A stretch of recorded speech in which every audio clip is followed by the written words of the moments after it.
सो ये बाराती आर्क का पार्ट 2 है। इससे पहले पार्ट 1 देख लेना, वरना फिर शायद स्टोरी समझ ना आए।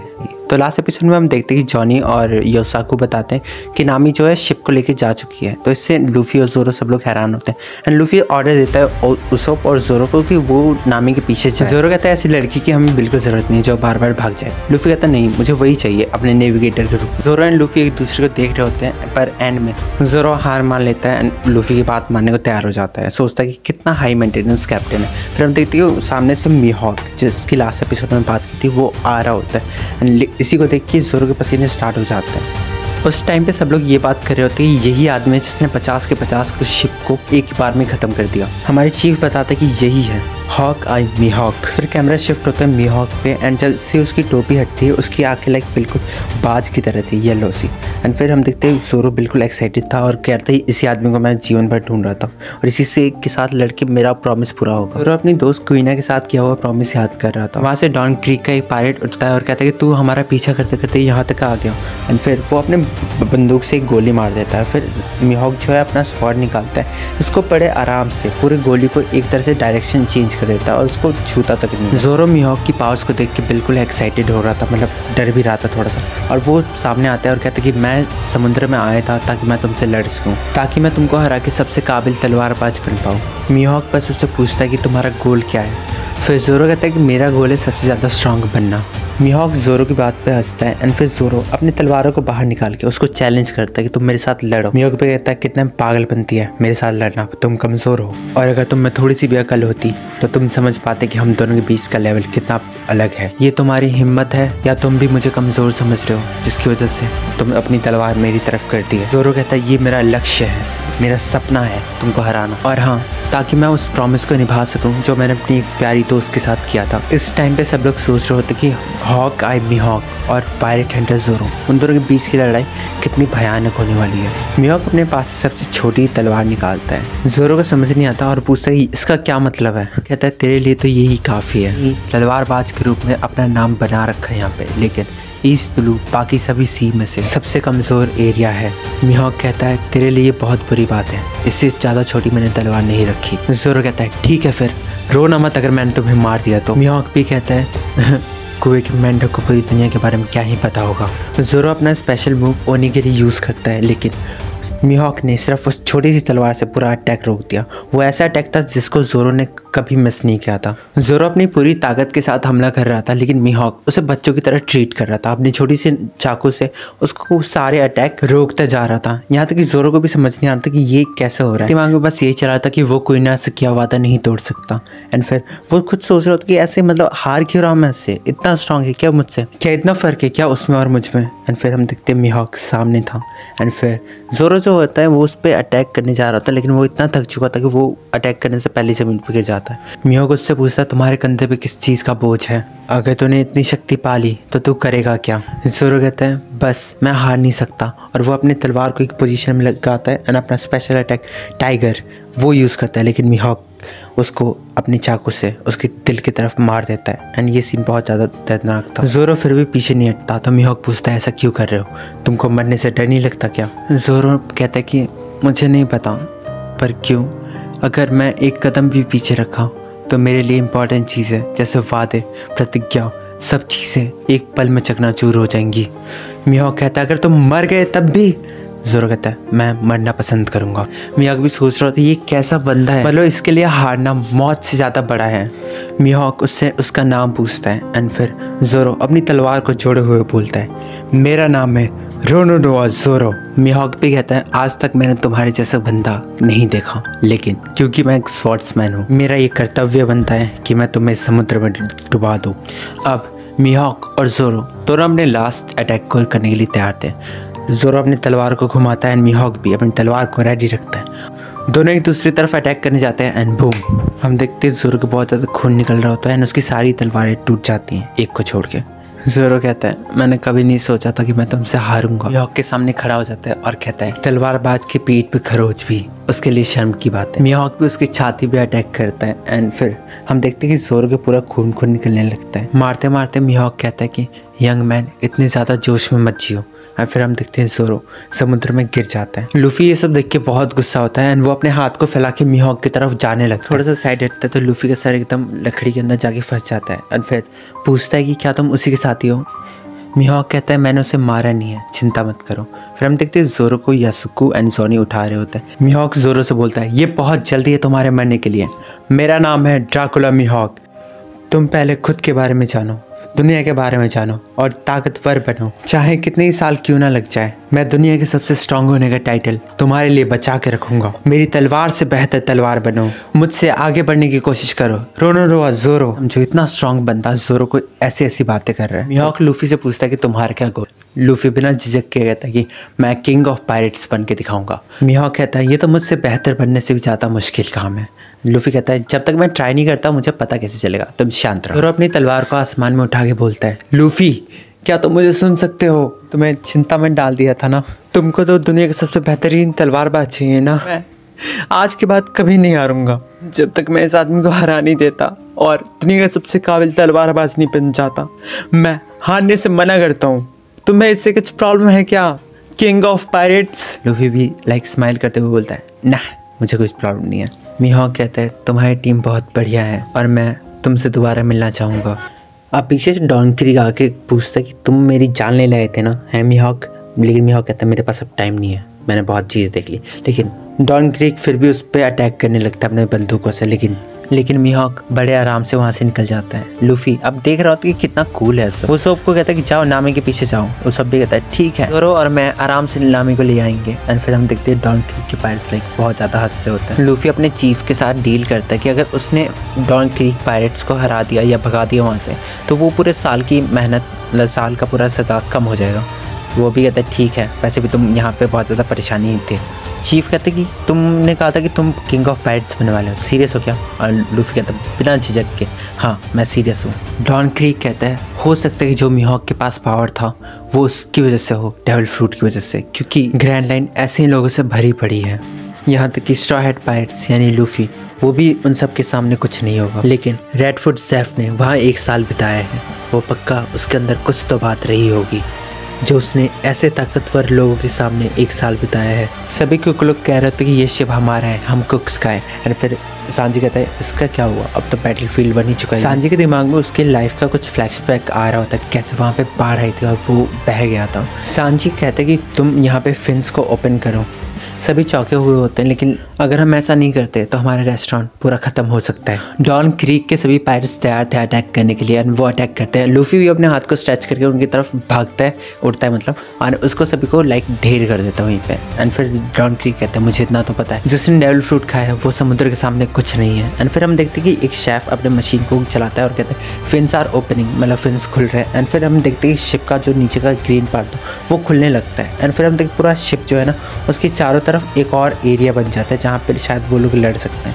फिर हम देखते हैं पायरेट्स यानी सब लोग वहाँ पे थे। शिप के सामने जो फिश का मुंह था वो बाहर निकलता है। एक्चुअली वो एक मशीन था, वेपन था, जिसको पैटी एंड दूसरा एक कुक चला रहा होता है। उससे एक बहुत तेज बीन निकलती है एंड बहुत सारे पायरेट्स वहीं इसी से मर जाते हैं। एंड फिर जब वो डॉन क्रीक के ऊपर मारता है तो डॉन क्रीक अपने एक हाथ से उसको ब्लॉक कर लेता है। फिर वो पूरे मशीन को एक हाथ से उठाता है एंड पीछे की तरफ फेंक देता है। वो मशीन जो होता है वो 12 टी यानी अपने रेस्टोरेंट के ऊपर गिरने वाला होता है, लेकिन सांजी उसे बचाने के लिए हवा में कूदता है एंड उसको एक लात मार देता है एंड फिर वो कहीं और जाके गिरता है। सभी पायरेट्स के सामने कुक्स की हालत बहुत ख़राब थी कि पायरेट्स कह रहे तो एक बावर्ची रहता है, वो लड़ नहीं सकता। पार्टी सबको मोटिवेट करने के लिए खड़ा होता है और कहता है मैंने यहाँ पे 10 साल से काम किया। फिर हम उसके पास को देखते हैं कैसे वो इस शिप के अंदर आया था और कह रहा था इस एडवर्टाइजमेंट पे लिखा है कि एक कुक की ज़रूरत है।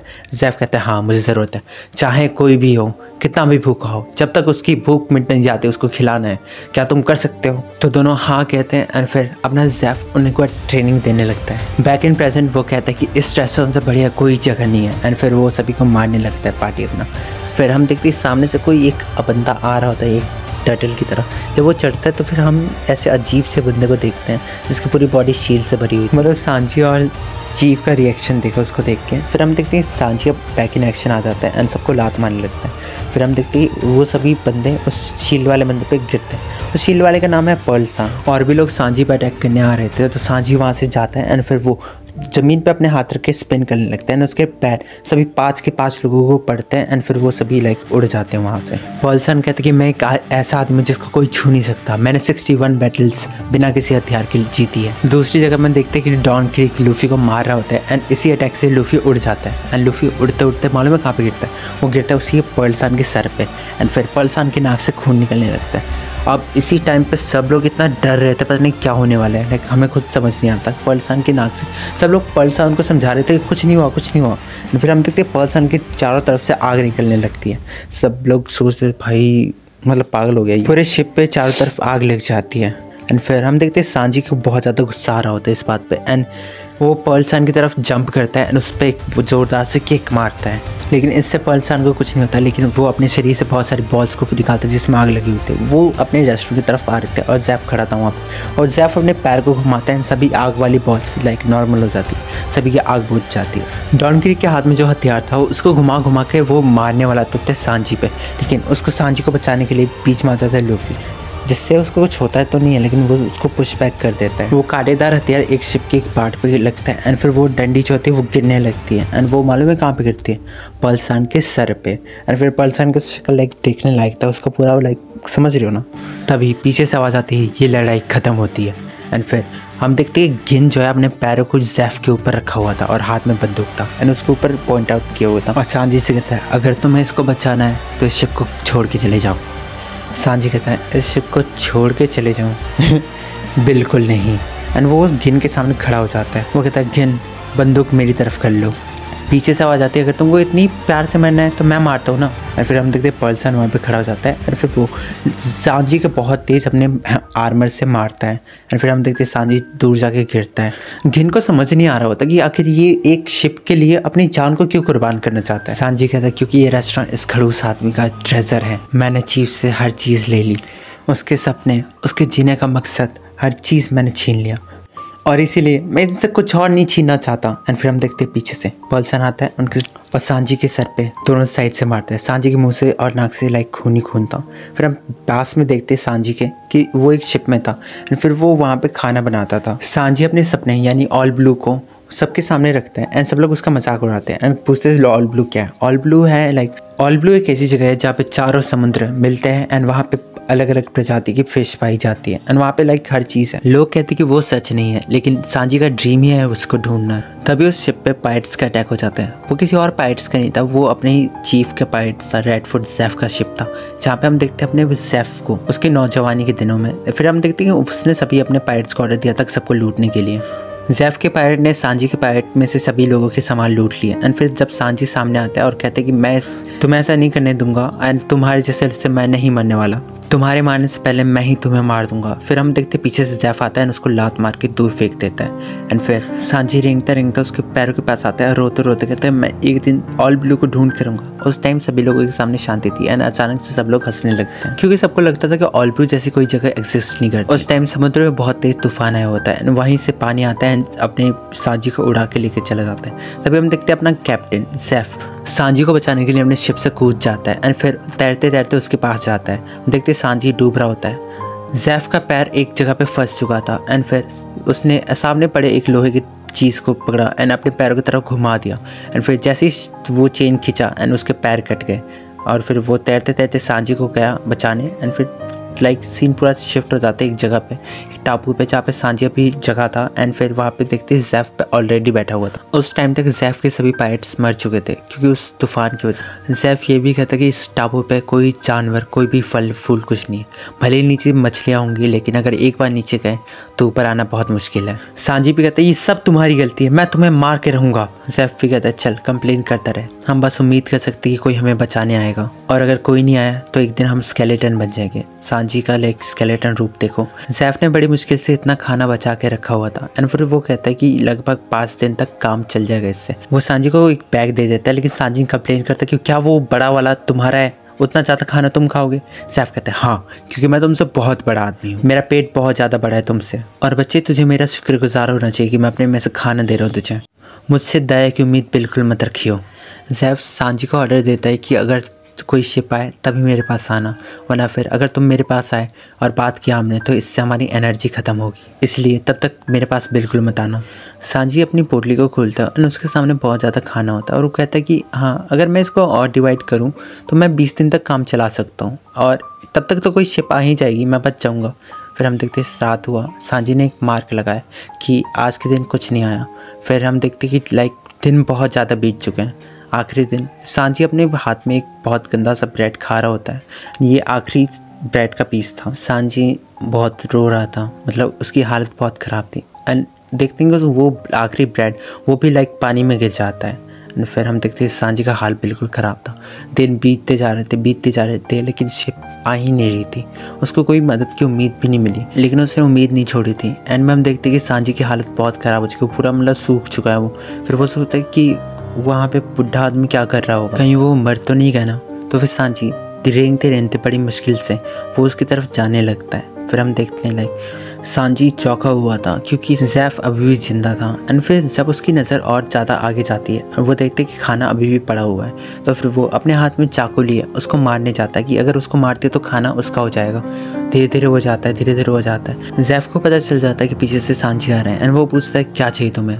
सांजी की हालत बिल्कुल ख़राब थी। एंड वो गुस्से में अपने हाथ में चाकू लिया था और कह रहा था मैं तुम्हारा खाना लेना है और अगर तुम्हें मुझे मारना ही है तो मार सकते हो ना, भूखा मैं मरने वाला हूँ। फिर वो उसकी पोटली को तोड़ता है, मतलब काटता है। तो फिर हम देखते हैं उसमें से सिर्फ खजाना निकलता है, खाने का कुछ भी नहीं था। ज़ैफ कहता है मैंने कहा था ना कि जब तक शिप ना आए तब तक मुझसे बात मत करना। ये कितना अजीब है ना, हमारे पास पैसे होते हुए हम खाना नहीं खा सकते। सांजी चौंका हुआ था क्योंकि उस बैग में सिर्फ खजाना ही था। वो जब उसके सामने जाते हैं हम देखते हैं ज़ैफ की हालत बिल्कुल ख़राब थी, वो पूरा सूखा हुआ था। तो रोते उससे पूछते कि इसका क्या मतलब है। ज़ैफ की बॉडी सही में बहुत ज़्यादा सूख चुकी थी। सांजी का ध्यान उसके पैरों पे जाता है एंड उसका पैर कटा हुआ था। सांजी को बिल्कुल शौक लगता है एंड फिर उसको याद आता है कि अच्छा, तुमने मुझे बचाने के लिए अपने पैरों को काट दिया, वो मैं एक सपना नहीं था मतलब। ज़ैफ बिल्कुल चुप था इस बात पे। सांजी की आंखों से आंसू आने लगते हैं एंड फिर वो कहता है कि खाने के बारे में क्या हुआ, क्या तुमने मुझे सारा खाना दे दिया था। अभी भी वो चुप था। सांजी उससे पूछता कि क्यों, तुमने मेरे साथ ऐसा क्यों किया। ज़ैफ कहता है क्योंकि तुम्हारा सपना और मेरा सपना बिल्कुल सेम है।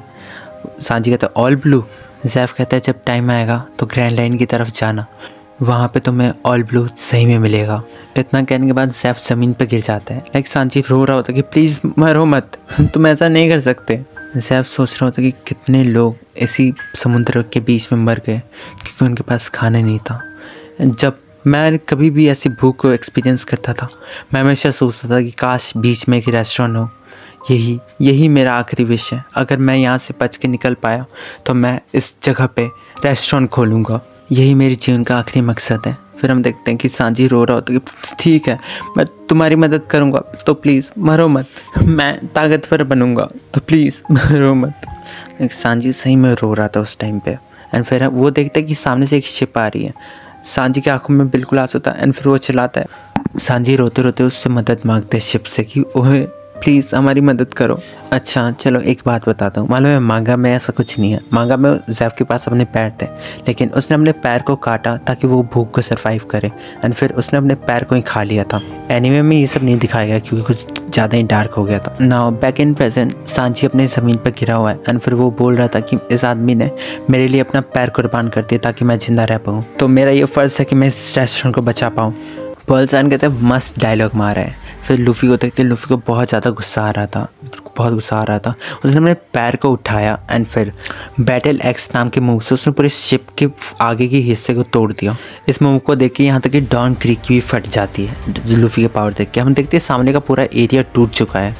सब लोग सोच रहे थे ये ऐसा क्या किया उसने, क्या इस शिप को ये तबाह करना चाहता है। क्रेग घिन को ऑर्डर देता है कि वो ज़ैफ का सर उड़ा दे, लेकिन घिन बहुत हिचक रहा था। लूफ़ी कहता है कि मैं शिप को तोड़ने वाला हूँ, अगर ये शिप रहेगा ही नहीं तो लोग लड़ेंगे किस बात पे। सभी लोग ये बिल्कुल भी फ़नी नहीं है। सांजी उसका कॉलर पकड़ के कहता है कि तुम इस शिप को तबाह करने वाले हो। लूफ़ी कहता है तो क्या तुम इसके लिए मरने वाले हो, तुम कोई पागल वागल हो क्या। मर के किसी का कर्ज उतारना बहुत कायरो वाली बात है। ज़ैफ ने तुम्हें इसलिए नहीं बचाया था ताकि तुम एक दिन अपनी जान दे दो। ये सिर्फ एक कमज़ोरों की निशानी है। पल्सन इन सब ड्रामा को सुन के पक चुका था एंड वो अटैक करने जा रहा होता है, लेकिन तभी हम देखते हैं पीछे से घिन आता है और उसके पूरे शील्ड को तोड़ देता है। यहाँ तक कि अब पर्ल-सान ज़मीन पे है और वो सोच रहा था घिन-सान तुमने मेरे साथ ऐसा क्यों किया। घिन वहाँ पे खड़ा होता है। क्रीक उससे पूछता है गद्दारी कर पे। घिन क्रीक से माफ़ी मांगता है और कहता है कि उसने मेरी जान बचाई थी, इसलिए मैं उसका कर्ज अपने हाथों से उतारूंगा, उसको मार के। सांजी भी कहता है कि चाहे कुछ भी हो जाए मैं इस रेस्टोरेंट को आज भी नहीं आने दूंगा, चाहे इसके लिए मुझे अपनी जान भी क्यों ना देनी पड़े। सांजी अपने सिगरेट को जलाता है एंड फिर हम देखते हैं लूफी उसको घिन धमकी देता है, लेकिन लूफी कहता है कि मैं तुम जैसे कमज़ोर आदमी से नहीं आने वाला। लाइक क्रीक के बाइट्स इस बात को सुन के चिढ़ जाते हैं। घिन कहता है तुमको पता नहीं कि हम लोग सबसे ज़्यादा स्ट्रॉन्गेस्ट हैं। सो लूफी कहता है क्योंकि तुम लोग ज़्यादा नंबर में हो। इसके बाद सब लोग बिल्कुल लाइक चिढ़ जाते हैं बहुत गंदी तरह से। वो सब लूफी पे अटैक करने जा रहे होते हैं, लेकिन पीछे से क्रीक उन सबको रोकता है और कहता है इस घिन को कि तुम उस कुक को संभालो, मैं इस बच्चे को संभालता हूँ। मैं अभी इस बच्चे को बताता हूँ कि डेविल फ्रूट मेरे सामने कुछ नहीं है। लूफी भी कहता है ज़्यादा बक मत कर, तू बहुत अनोइंग लग रहा है, तो वहीं रुक, मैं आता हूँ तेरे पास। अब सांजी और घिन एक दूसरे को देख रहे होते हैं एंड वो अटैक करने जाते हैं दूसरे पे। घिन अपने हथियार को बहुत तेज़ से घुमाता है और वो सांजी की तरफ अटैक करने जाता है। सांजी भी उस पर एक लात मारने जाता है, लेकिन घिन उसे डॉज करके सांजी के ऊपर वो अपने हथियार से अटैक करता है, लेकिन सांजी उसको डॉज कर लेता है। लेकिन एट द एंड सांजी उसके चंगुल में आ जाता है एंड फिर हम देखते हैं कि सांजी को वो मारने जा रहा होता है। वो अपने हथियार को ज़ोर ज़ोर से घुमाता है एंड उसके ऊपर मारने जा रहा होता है, लेकिन सांजी अपने नाक से धुएं निकालता है एंड फिर वो अपनी सिगरेट को उसके सर पर मारता है एंड फिर घूम के उसके सर पर लात मार देता है। लेकिन फिर भी घिन अपने आप को संभालता है एंड अब अटैक कर देता है सांजी के ऊपर। अब दोनों जमीन में पड़े हुए हैं।